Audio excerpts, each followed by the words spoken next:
very happy to deliver a subject regarding the Sustainable Development Goals.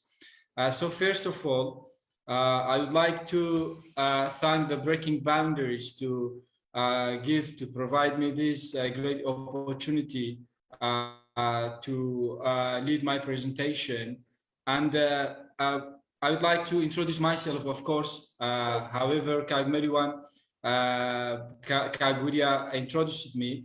My name is Peiro Anwar. I am from Arbil, and I graduated College of Law and Politics, of course, and I'm writer and social activist. So sustainable development is a very important subject around the world. And I would like to deliver my message precisely and concisely. So firstly, I'm going to cover the sustainable development concept, but then the two phases of the sustainable development, and next, the pillars of the sustainable development. Finally, I would like to hear from you. I will look forward to hearing from you, to getting your comments. So the first, let's see together what does the sustainable development means. Of course, and I know that majority of the participants have already heard the sustainable development, but let's together have a look to the sustainable development.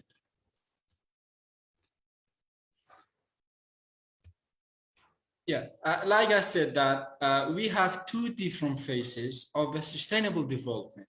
So the first phase from the 2000 to 2015 under the name of the Millennium Development Goals. So Millennium Development Goals from the 2000 to 2015 for 15 years. It's like a strategic plan that the UN has established to develop to solve some problems around the world in many different sectors. And the second one, it's called the Sustainable Development Goals from the 2015 to 2013. It's also for the 15 years. And so each of the phases has tried to reach some goals. But firstly, I would like to have a look together to what are the pillars of the first phase of the sustainable development or Millennium Development Goals. So yeah, generally, sustainable development is goals are the blueprint to achieve a better and more sustainable future for all. They address the global challenges we face, including poverty, inequality, climate change, environmental degradation, peace and injustice, and etc. That's the short definition by the UN for the sustainable development. Sustainable development goals, of course, includes many pillars, but like I said, firstly, I would like to cover the pillars, the Millennium Development Goals, which started from the 2000 to the 2015. In this phase, the pillars of the Millennium Development Goals included 8 different pillars. For example, develop a global partnership for the development, eradicate extreme poverty and hunger, achieve universal primary education, and promote gender equality and empower women, reduce child mortality, improve maternal health, combat HIV, AIDS, malaria, and other diseases, ensure environmental sustainability. So through this phase, through these pillars, the United Nations has achieved many goals. For example, reduced the poverty in some countries. But that has not progressed at all the sectors. That's why in 2015, United Nations has established a new strategic plan to develop the sustainable goals and to reach the goals, to gap the vacuums in society, for example, in terms of the climate change and the situations in the post-conflict countries and etc. So that was the first phase. In the second phase, which started from the 2015 to 2030 included 17 pillars. The pillars has changed, has increased from the 8 pillars to the 17 pillars. So the first pillar is the no poverty. I'm sure that all knows that the poverty is the major problem that the world is facing, that the poor country is facing. And so the UN, through the development sustainable goals, will try to reduce the poverty, the rate of the poverty, especially in the countries that has not good governance, because there are many injustices, there are many wars, there are many conflicts. Of course, this is going to be affected on the poverty, on the social classes, and etc. And that's why this is the first pillar of the sustainable development. And so we have many data, actually, we have many factors that it's available inside the presentation, but I don't want to waste the time to share all the factors, all the data, and I'll switch it to another pillar, but you can have it after the session, after the seminar. So globally, I would like to read this fact quickly to let you know what is going on in the world regarding the poverty. Globally, the number of the people living in extreme poverty declined from 60% in 1990 to 10% in 2015. This is a big number, of course, but the poverty is still available. But the pace of change is decelerating on the COVID-19 crisis. This is about the COVID-19, how the COVID-19 has affected on the poverty. The risk is reversing decades of progress in the fight against poverty. Data on poverty, and sorry for the mistake from the type, it's not data, it's the data on poverty. More than 700 million people, or 10% of the world population, still live in extreme poverty today. This is a big number, and that's why the UN has tried to reduce the poverty through the sustainable development. That's why the poverty is the first pillar of the UN. Struggling to fulfill the most basic needs like health, education, and the access to water and sanitation, to name a few. The majority of people living on less than 1.19 a day life sub-Saharan Africa. Worldwide, the poverty line in rural areas is 17%. If you have a look, you can see that, you can understand that there's a difference between the urban and the rural areas regarding the poverty, because the percentage is different, more than 3 times higher than the urban areas. That is about the poverty. The second pillar is about the zero hunger. What does zero hunger mean? Of course, it means that the sustainable development is trying to reach a situation that there is no hungry, the zero hungry. Like I said, that there are many data on the graphic. It is very small, the font is very small, and I think that I can share some data on hunger around the world in this slide. Current estimators show that nearly 690 million people are hungry, or 8.9% of the world population by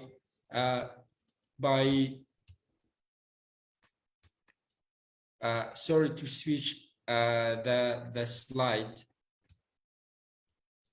I'm trying to go back.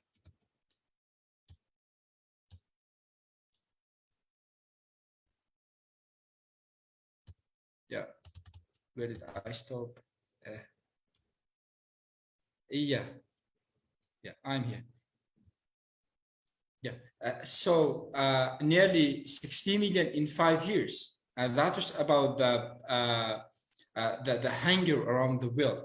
And in another paragraph, the world is not on track to achieve zero hunger by 2030. if recent trends continue, the number of the people affected by hunger would surpass 840 million by 2030. It's a big number, actually. According to the World Food Programme, 135 million suffer from acute hunger, largely due to man-made conflicts. It means that when there's a man-made conflict, of course, the number of the hungry is going to be increased. Climate change, economic downturns, those are the factors that will play a crucial role to make the size of the hunger bigger and bigger. I'm going to third pillar, which is the good health and well-being. Of course, the good health is very important, is crucial, is a fundamental right for everyone, well-being as well.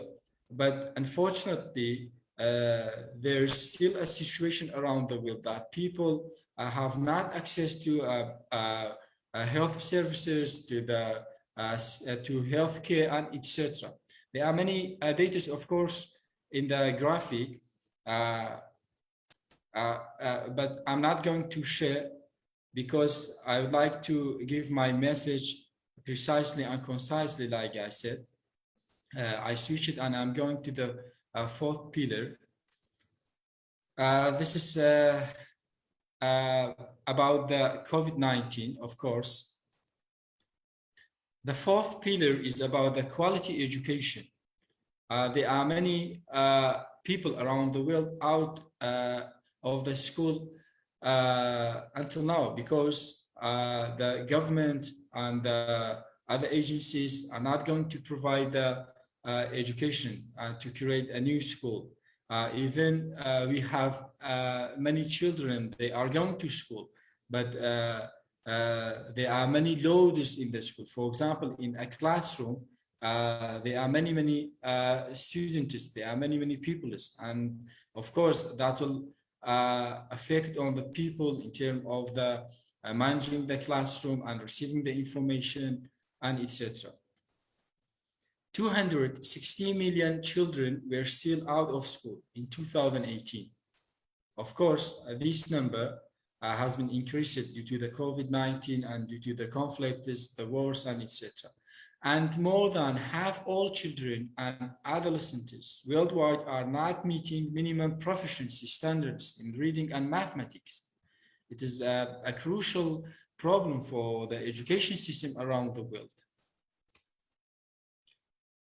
The fifth pillar is about the gender equality.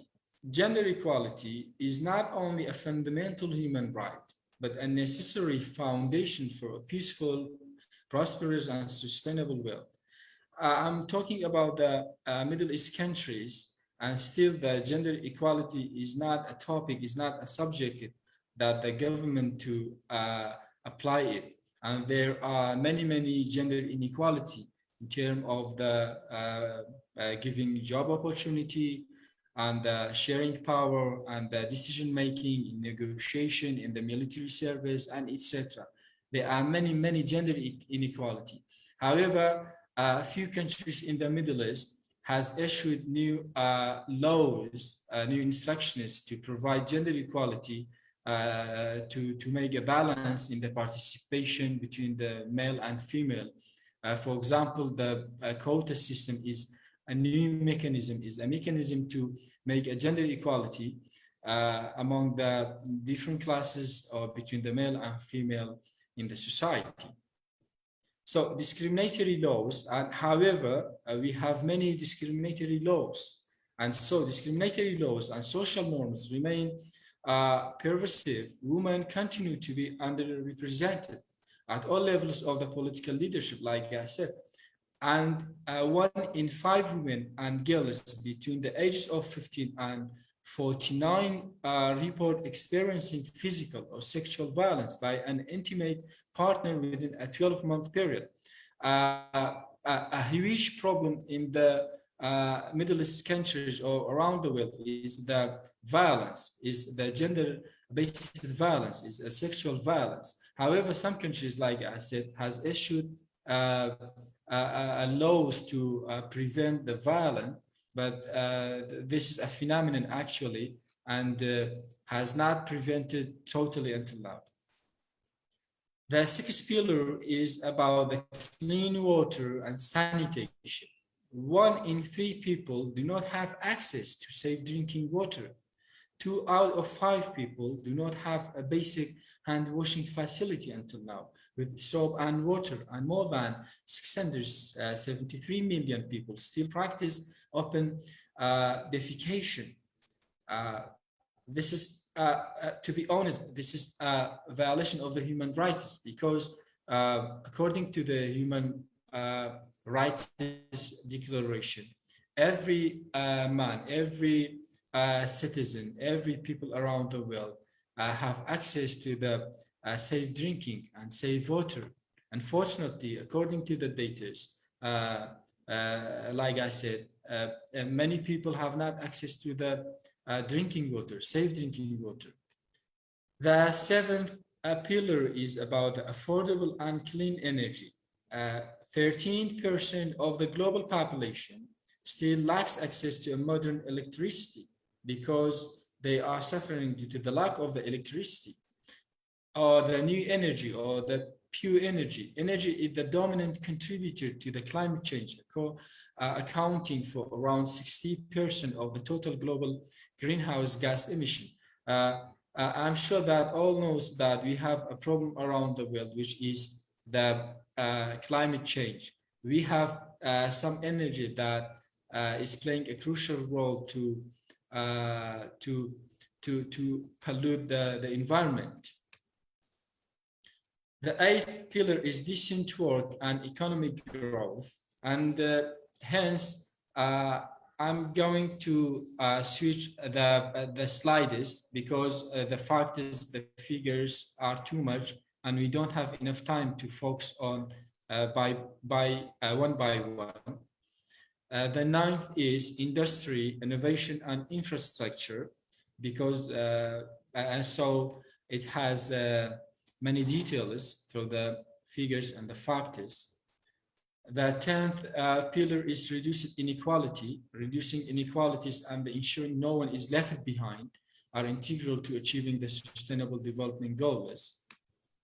The 11th one is sustainable cities and the communities. The world is becoming increasingly urbanized since 2007.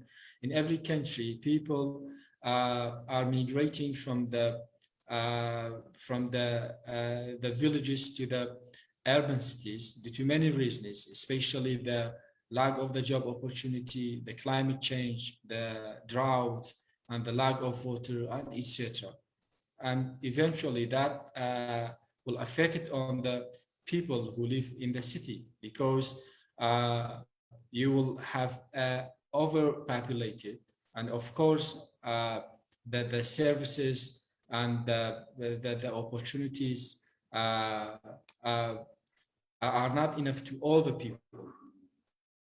The 12th one is responsible consumption and production.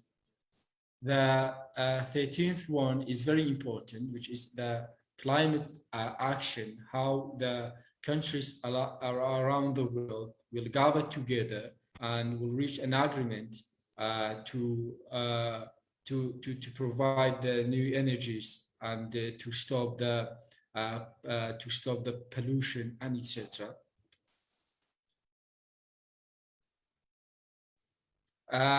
In 2019 was the second warmest year on the record, and the end of the warmest decade, 2010 to 2019 ever recorded. That was very hot due to the climate change. Carbon dioxide levels and the other greenhouse gases in the atmosphere rose to a new record in 2019.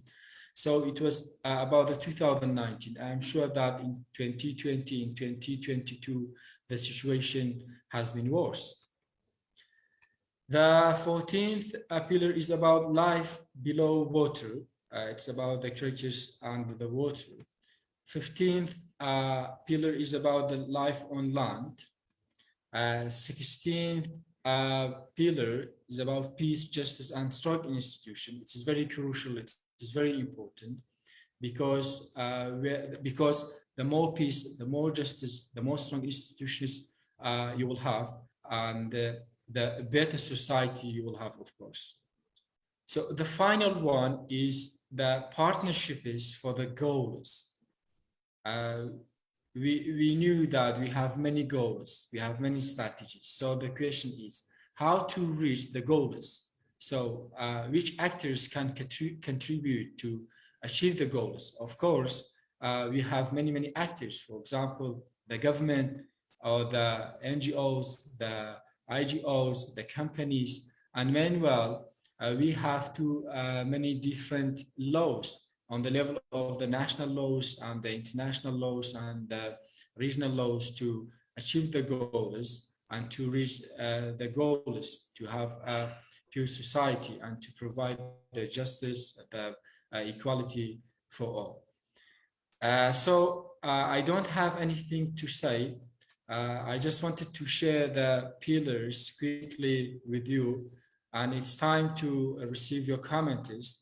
And I will look forward to getting your comments and your attentions regarding the sustainable development, the two different phases, and the pillars of the second phase of the sustainable development. Thank you very much, Kak, William, for letting me to have some words regarding this important topic. Thank you very much, Mr. Pero, for presentation.